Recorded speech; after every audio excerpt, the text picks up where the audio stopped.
Welcome to Game Over Entertainment, guys. My name is Trey, and today we're just talking about Walking Dead Season 2 and possible DLC that we may or may not be getting. Alright, so one thing I learned from episode 5 is that Telltale can be unpredictable. Okay, I learned that. I don't know what they would do with a DLC or even if we're going to get one, but here's a couple scenarios of how it could go down. Now, if you don't agree with any of these scenarios that I'm saying, you want to list your own, go ahead and feel free to in the comments below. If I get a lot of interesting comments and theories down there, I may make a part 2 about this and we can continue this discussion further on. So I think that'd be nice, and let's go ahead and get into it, and I'm going to discuss which of these I think will be the best in my opinion. Okay, so another 400 days type DLC, okay, where we're playing with a different playable character that we've never seen before, someone completely new, where he or she has their own perspective on the zombie apocalypse and the event that's going down. Maybe even learn some new techniques and strategies about how they are dealing with the zombie as opposed to what we've already seen.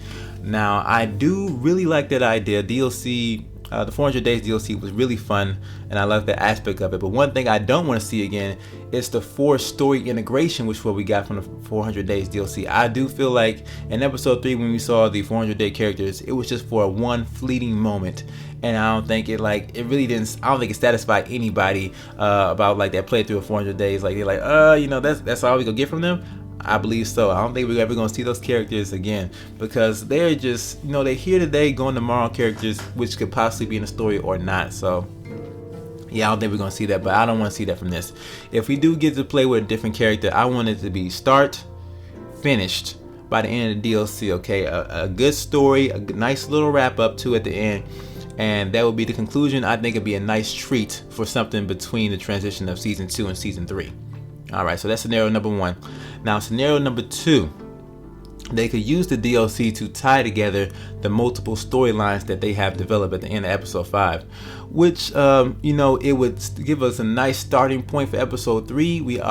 Season 3, which everybody would know from the get-go that, okay, we're going to be Clementine again, or at least somebody that we know, maybe AJ in the beginning. We would have that confirmation if they did decide to go about it that way. But it would be kind of cheap, to tie them together like that, and I think it may upset some people, and I think it also break the rule of DLC, which I think is like, if you don't play the DLC, you still can focus on the primary story. Like, the DLC does not affect the primary story of the game or have any important details that you need to know from the primary story of the game, which this scenario, it would break that mode, and I don't think Telltale will go that route, but it is a possibility. I heard people talking about it, and it could set them up for a good Season 3 startup if they want to do it that way. So, linearize the story for everybody. So that's scenario number 2. Now, scenario number 3, this is something I've just been thinking about recently, and that is the 9 days. Okay, what happened between those 9-day transition at the end of episode 5? All 3 endings have that 9-day skip, and I think it'd be pretty cool to find out what happens within that time.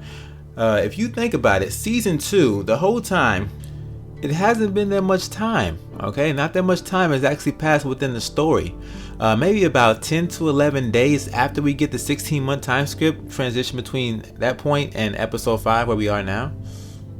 Clementine, really developing a relationship with these characters from the house and everything else as fast as she did was pretty miraculous. To us, it feels like months upon months upon months because we've been waiting between episodes. But in actuality, in the story, it's only been like 10 days. And look at all the stuff that happened. So talking about this 9-day skip that we got, a lot of stuff could possibly go down. Alright, now we would know how it's going to begin and how it's going to end based on what you chose at the end of episode 5, which some people could consider a drawback because they already know how the story is going to play out. But it would also induce like a lot of replayability within the episode, which I think would be pretty cool. People would be going back to episode 5, exploring all the endings to figure out how the DLC is going to play out. And it would give us more chance to play with Clementine and everything else too. So that would be cool and be a very nice payoff for all those multiple endings that they created. So many things could happen within those 9 days. Stuff can happen with Jane. Stuff can happen with Kenny. We can meet new groups. We can do all kinds of things, man. It's just so many options out there for that possible scenario, and that's the one I choose to be the best one, man. It's either that one or the first one I named, getting to play as a different character and seeing the zombie apocalypse from a new perspective, man. But yeah, I want to hear what you guys are thinking right now, man. Go ahead and hit me with the like button. That's all I got to say for this video, man. Don't forget to list which scenario you like the best out of these three, or if you want to share your own, then please do. If you haven't already, go ahead and subscribe to Game Over Entertainment for more Walking Dead related videos and such like this. And also follow me on Google Plus and Twitter for some gaming related posts and instant update on videos.